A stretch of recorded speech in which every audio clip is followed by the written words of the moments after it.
So we've got, let's say, computer A. We've got a web server like Amazon. Computer A wants to buy something off the Amazon website.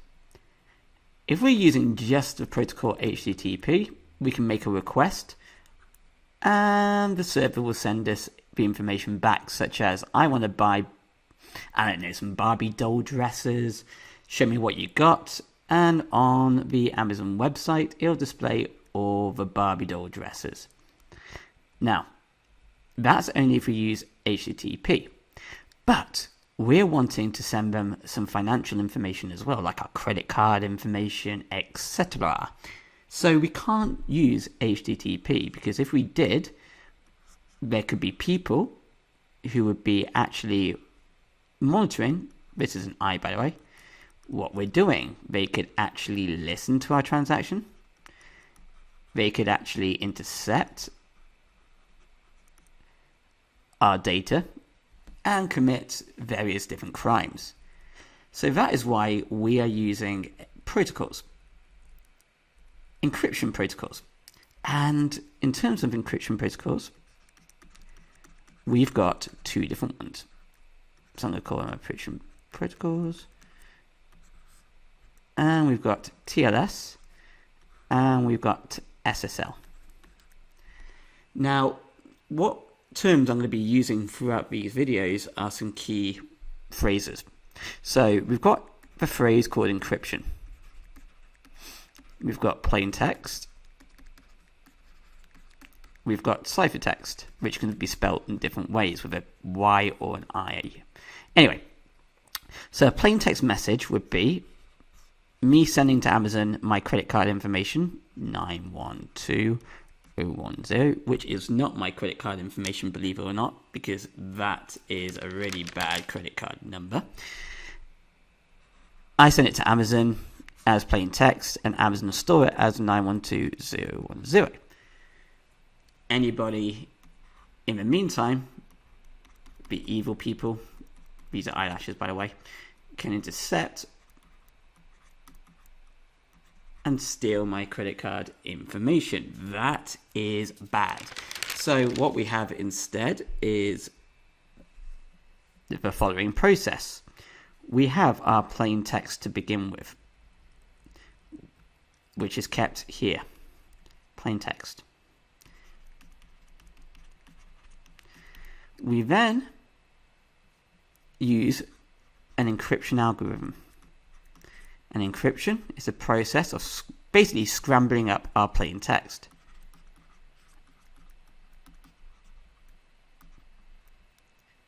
And then eventually it results in ciphertext, where this number gets sent to Amazon,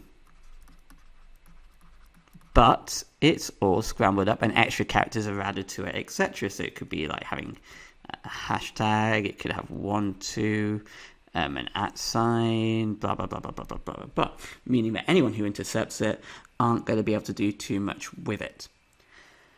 So, there are three terms I'm going to be using quite a bit: encryption, plaintext, and ciphertext. So, to begin with, if I want to buy something off Amazon, this is my computer, so I'm going to call myself a user A, and Amazon's going to be user B. This could be their server. Both my computer and Amazon need to make a decision on what type of encryption protocol to use. Are we going to be using TLS or are we going to be using SSL? Now, with all due respect, in modern day life, SSL isn't actually used, it's TLS. And within TLS, there's different methods we could be using within that. But to keep it very simple, excuse me, a decision's made on which encryption protocol is going to be used. Now, what we're going to talk about to begin with is how actually SSL works. So we're going to be focusing around SSL to begin with. So if you get asked about SSL, what are the events to set up a secure connection between this computer and this server, or it could be a computer as well, how does this happen using SSL? How do we do this?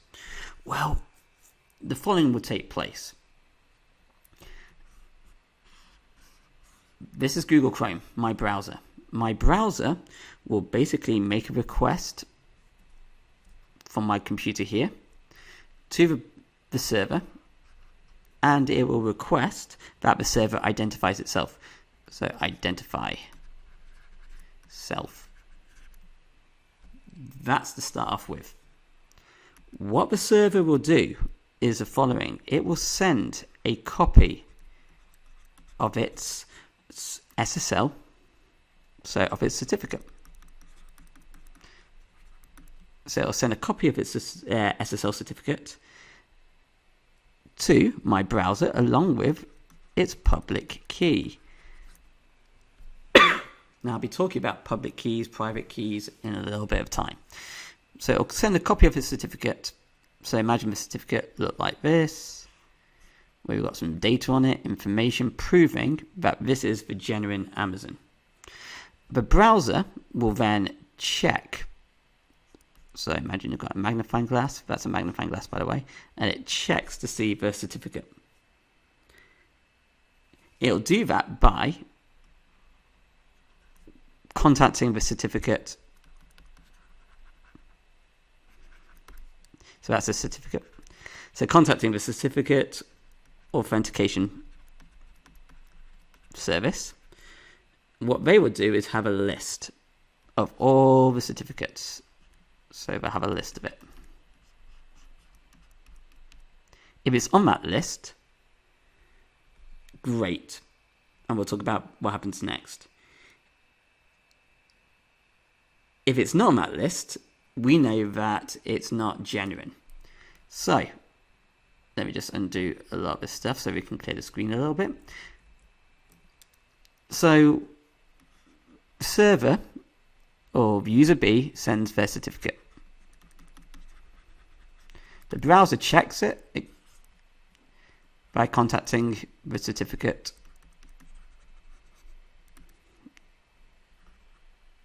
authentication authority. They check the list. If it's on there, what will happen next is that there will be a session, so communication, a session, where we have data traveling backwards and forwards, which is going to be secure using symmetric encryption.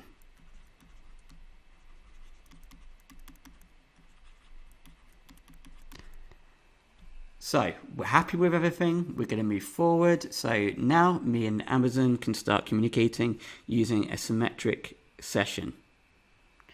This uses, and again I'll talk about this later, a public key.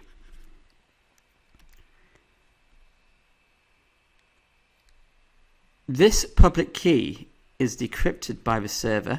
So when I send information such as my credit card, the public key, this is a key, is decrypted by the server. They will use private key to do that.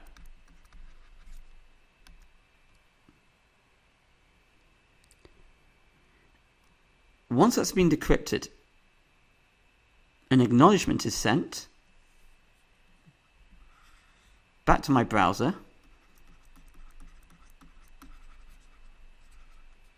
basically saying everything's cool, and this is encrypted again using the public key. So there's an acknowledgement made with a public key being sent.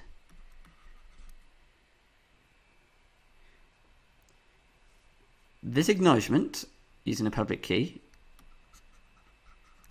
is done throughout the whole session. So we're going to call it a session key. What that basically means is, whilst we're communicating with each other, we're using the same key backwards and forwards, this session key. The moment we disconnect the session, the key will disappear. It'll be gone. So both my browser and the server will be using this session key from this point forward.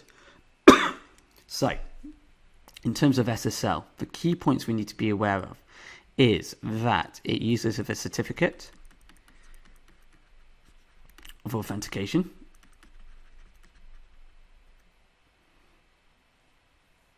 to allow user A to verify that user B, i.e. the server in this case, are genuine. They are who they are. So with TLS, it does work slightly different. Let me just move my mic. There we go. Okay, so with TLS, it is literally SSL but upgraded. It's got better cryptography. The way it works is the following.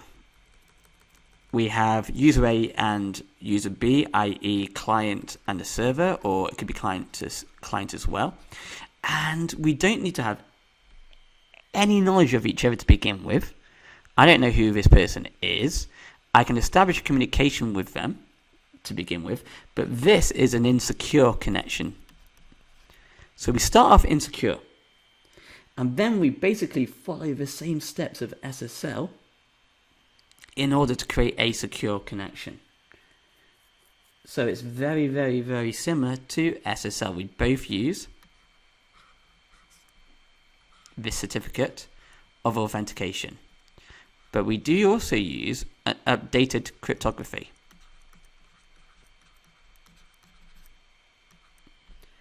And the way it works, if we go through the steps, is that step one would be, let me just get my eraser. Right, whatever. That user A and user B would agree on a communication encryption method.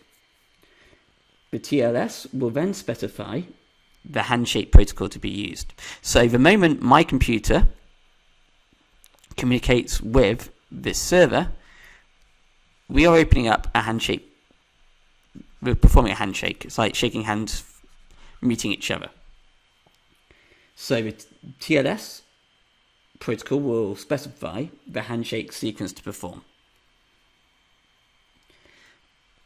TLS will use the public key, i.e. asymmetric encryption method, similar to SSL.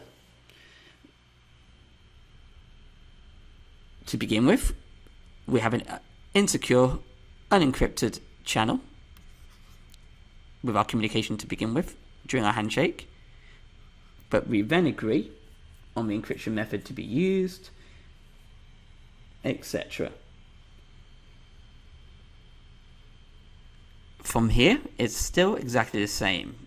A certificate will be sent, then we'll check it with the certificate authority, etc, etc, etc. So TLS is an upgrade of SSL.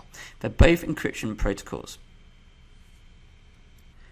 So let's imagine that I'm going to open up my own online store selling, I don't know, clothes for animals. That's so random. Like you can buy hats for dogs, sunglasses for cats. I don't know. But people buy these items. So this is my website. It's on a server. If I wanted to get a digital certificate so that my website can have HTTPS, it would have to basically follow these steps.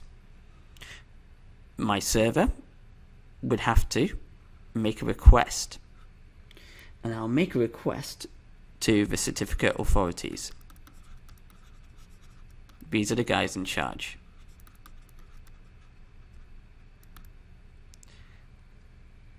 And I'll say, can I have a certificate? And it'll be an application which I'll put in place, like filling out a form.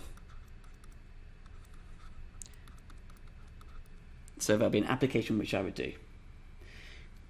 My server will also create a pair of keys, public and private.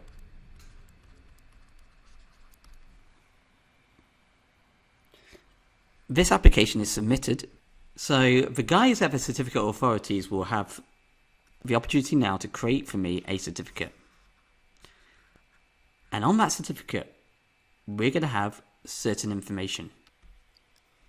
one of which will be the actual serial number for the certificate. One of it will be the actual authority. So which authority has actually created this certificate? It will have a date, so a valid date, which is like an expiry date. It would have the name of the owner of the website, i.e. me. It would also have my public key of owner. Let's add some more because I didn't make this big enough. It would have a version number for the certificate. And something which we'll talk about in a bit, it would also have the digital signature.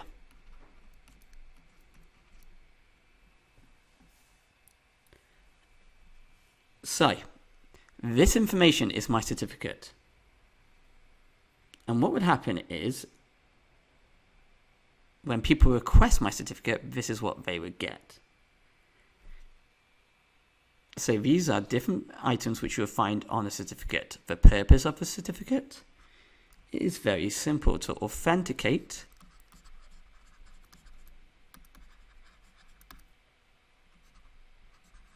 whether a website or email or originality, so website, email, or whatever it comes from, is genuine. So it looks at authenticating. So in SSL, you go onto Amazon, or using TLS or SSL, whatever, and you request the certificate. So your browser requests the certificate. This certificate is sent to your browser.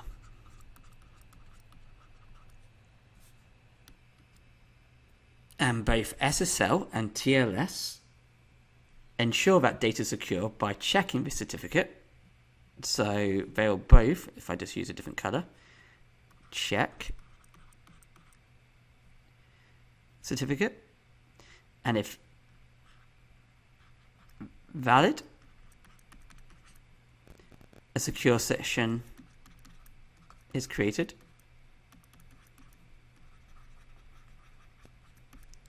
And invalid, what would happen is it will basically reject the website, and it will come up like a blocked message. You have them in school quite a lot.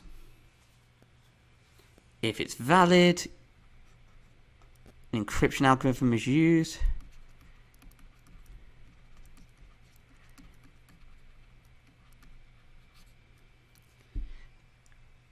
Which creates the session keys, or the session key,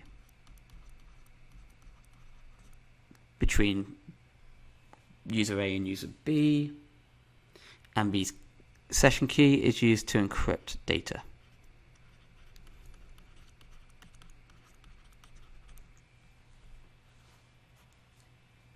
On the certificate, it's got this information.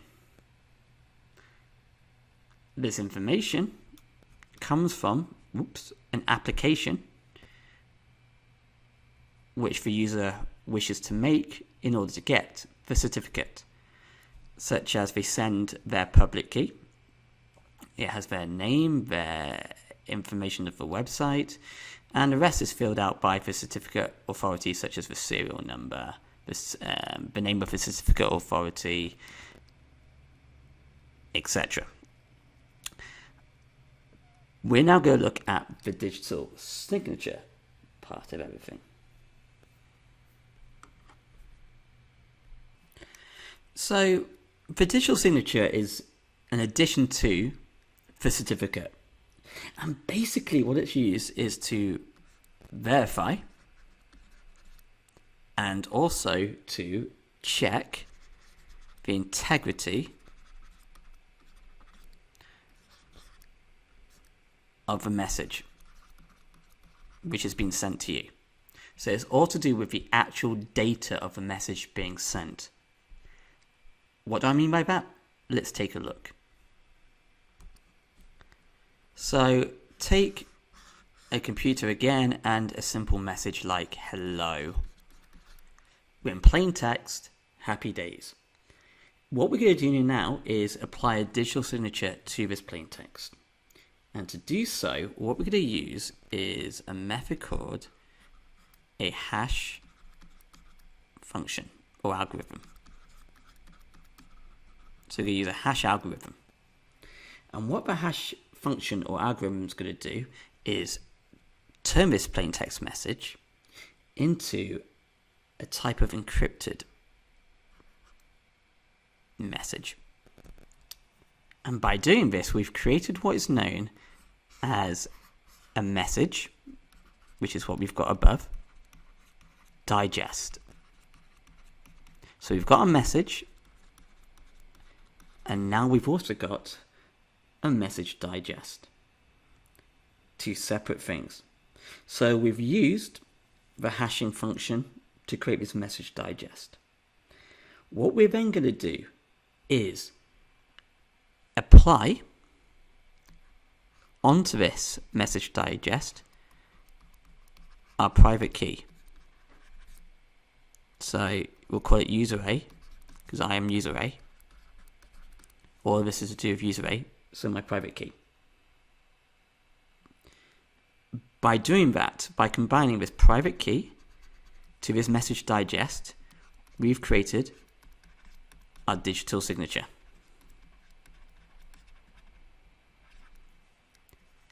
So to go through that again, we've got a message, we use a hashing function. I don't like the word algorithm, let's use function. We've created, for doing that, a message digest. By applying our private key to this message digest, we've now created our digital signature. Now, what happens next? So this is going to be user B. They're going to receive the message as well as the digital signature.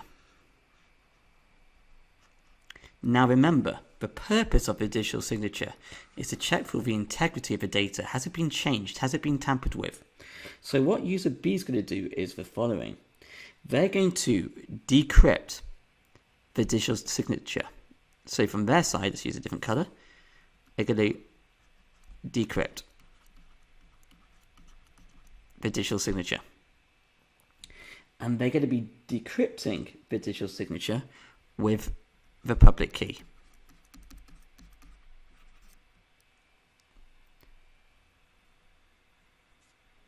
Now we'll go over public and private key again of how they work. So whose public key is this going to be?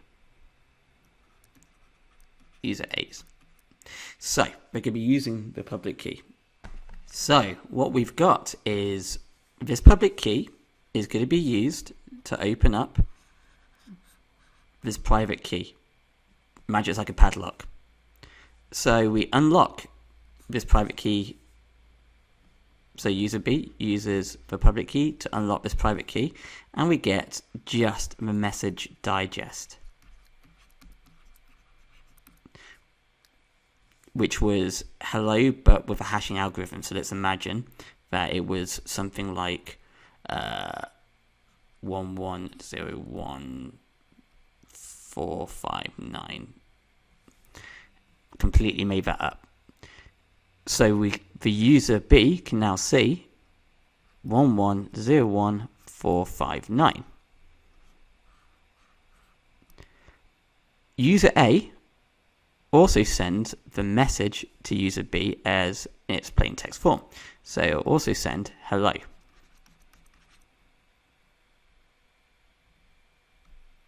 Pretty simple so far.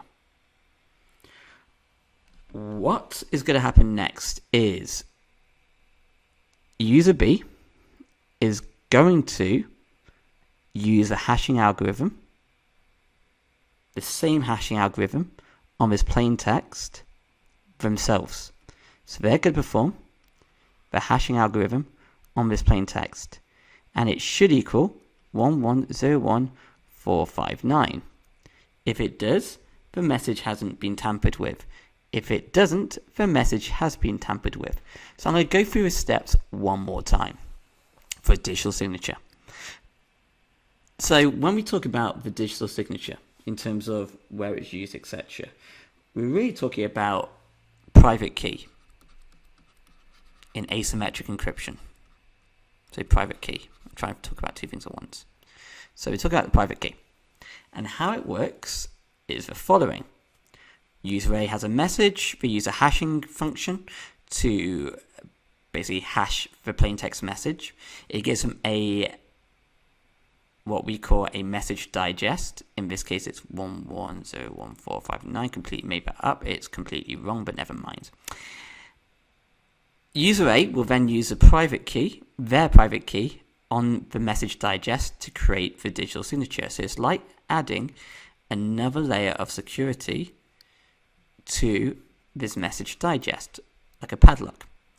That digital signature is sent to user B. The message is also sent to user B, the original message. User B will decrypt the message, the digital signature, by using the public key of user A to unlock it. This will leave them with a message digest. So the original message digest of 1101459. And what they're going to do is they're going to take the plain text version themselves. They're going to apply the hash function themselves.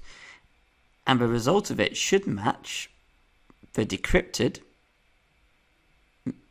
digital signature. If it matches, the message hasn't been tampered with. So if we go back to the digital certificate, basically we've got all of this information, which is to prove that we, as in, let's say Amazon, have genuine ownership of the public key. That they are who they say they are, and that all of this information proves that this public key, which is being shared with a user, such as you buying something off Amazon, is their public key. So remember, if you're buying something off Amazon, they'll give you the public key. You need to see if it's a genuine public key. To do that, the digital certificate will do that. The digital signature makes a part of the digital certificate, and that focuses around the private key. And both the private key and the public key make up asymmetric encryption.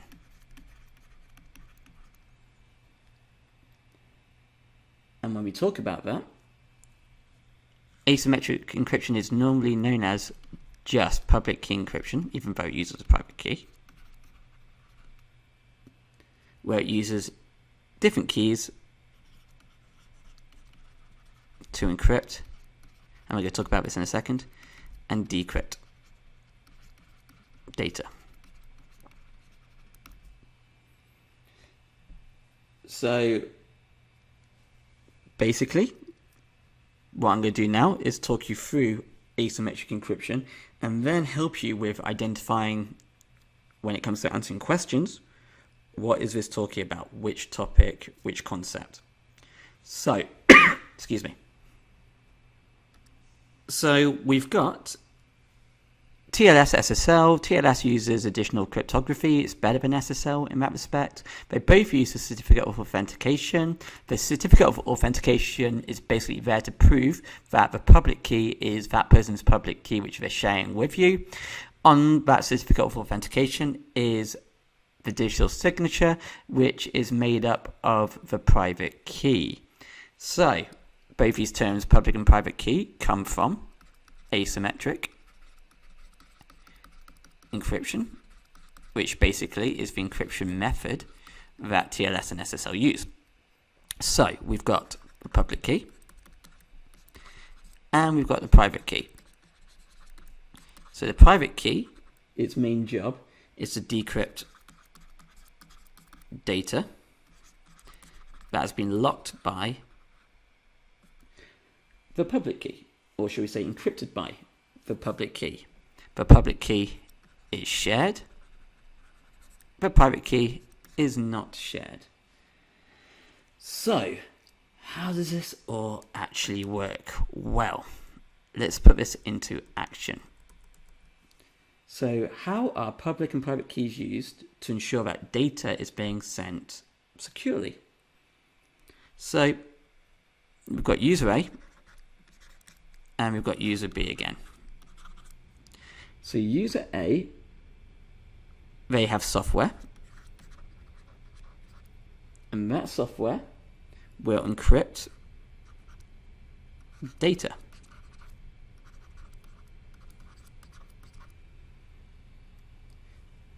Okay, so they've got the software, it encrypts data, such as it could be an email or software, etc. They do this before sending the information out to user B, and they do this using a public key. Public key. This data, and it'll be using the public key, of user B. Why user B? Well, A is sending data to user B. A has no reason to open it up, so imagine we've got a document and we can put one padlock on it. We're going to put a padlock on it. This is a padlock. This padlock, does it need to belong to user A or user B? Well, if it's user A's padlock and it's just user A's padlock and we send it to user B will receive this document.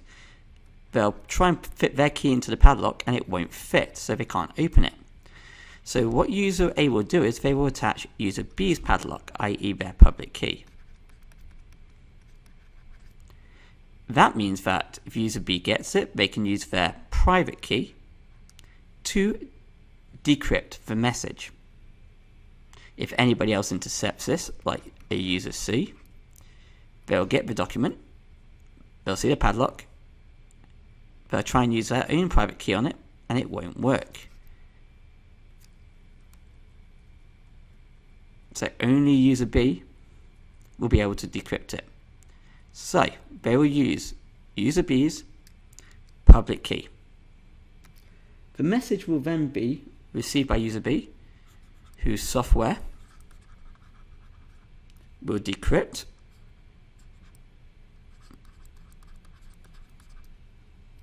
the email or data or whatever it's going to be using their private key, as I explained, to open up their own padlock. This private key is only known to user B. And that is how asymmetric encryption actually works. And it's normally used in cases where we are transferring data to do with financial information, software distribution,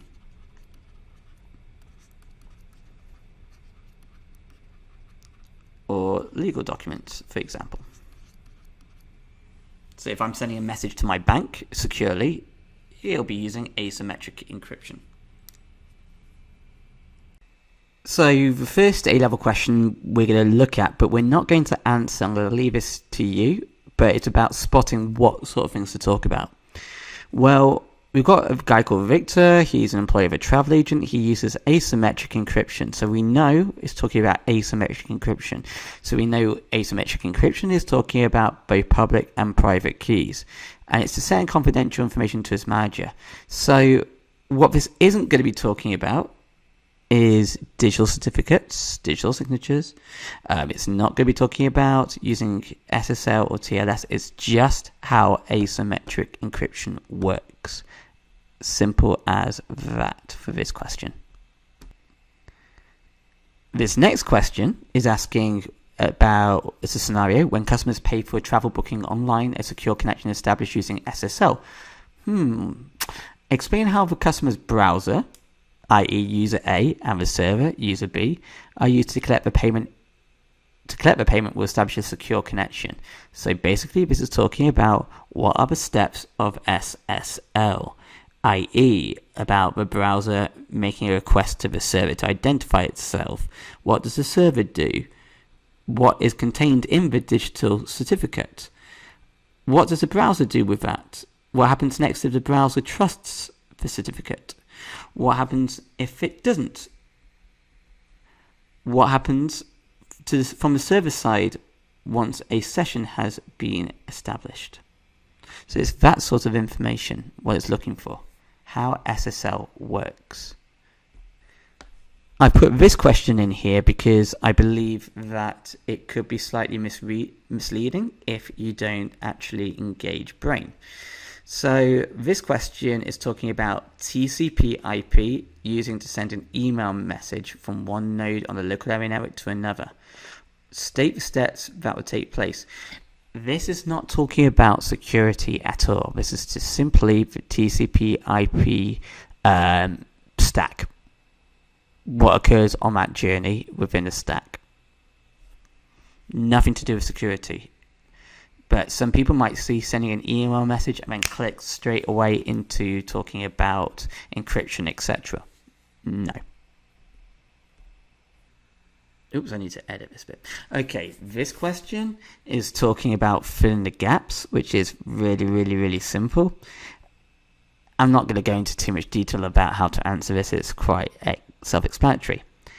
This question, let's have a look at it. The sequence of steps describes what happens when we are setting up a secure connection using SSL. So we know that it's just the process of SSL going on right now. And your job is to put this into the correct order.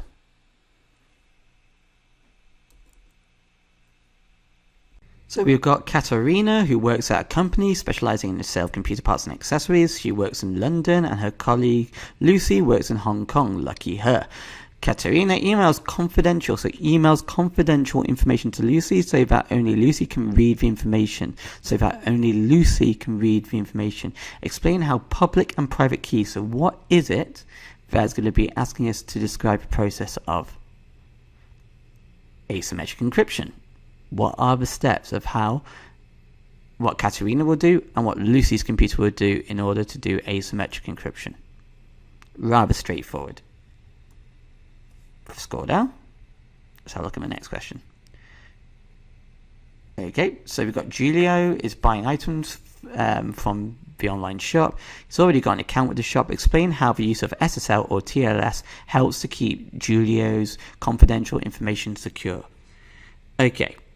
So this question is asking you to explain the steps of SSL or TLS. So what will Julio's computer do to start off with? What will they check? If everything's good, what would happen?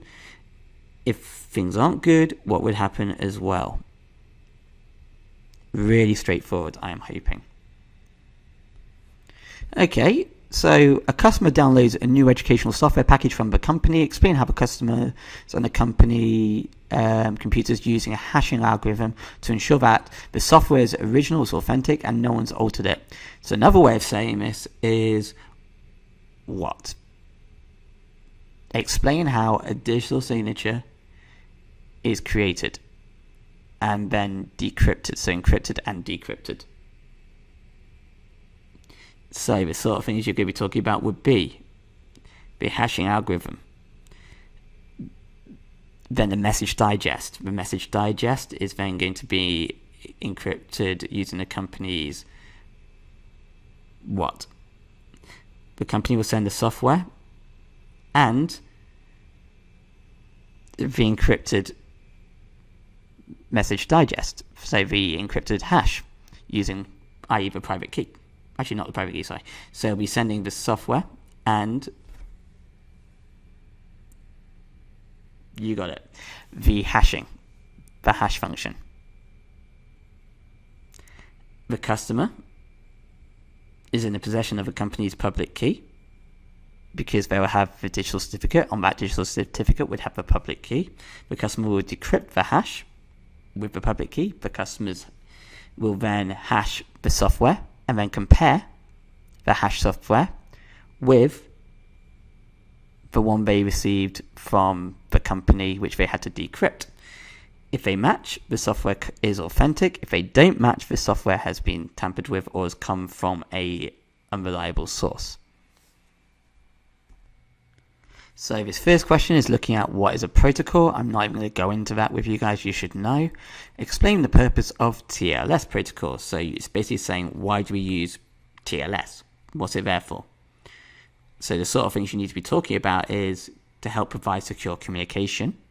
You need to be talking about to help ensure data integrity, and that it provides an additional layer of security. You can talk about also how it's better than SSL, that it's got improved security over SSL, that it uses a record protocol and a handshake protocol rather than SSL, which doesn't, that it uses more advanced encryption methods, cryptography, those aspects.